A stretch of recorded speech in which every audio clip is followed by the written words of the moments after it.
வாகன ஸ்தானாதிபதி மருவு மனைக்கு ஒரு 10ஆம் இடத்தோன் ஏக வீட்டுக்கு இறைவனை கூடினாள் போகவான் வெகுபூமிக்கு அரசனே அப்படின்னு ஒரு பாடல் உண்டு.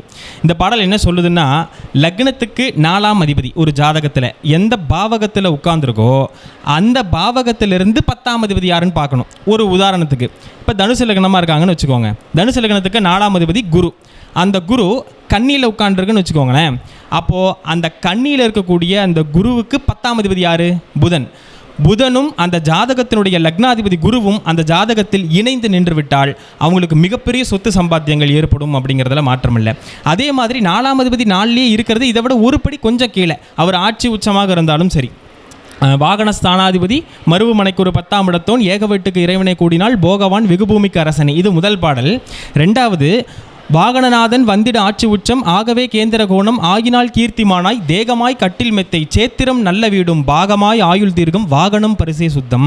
அப்போது 4ஆம் அதிபதி ஆட்சி உச்சம் ஸ்தானபலம் கேந்திர திரிகோணம் அடைஞ்சிருந்தாலே வேணுங்கிற சௌகரியம் எல்லாம் அந்த ஜாதகர் நிச்சயமாக சம்பந்தப்பட்ட திசையில் அடைவார் அப்படிங்கிறது ஒரு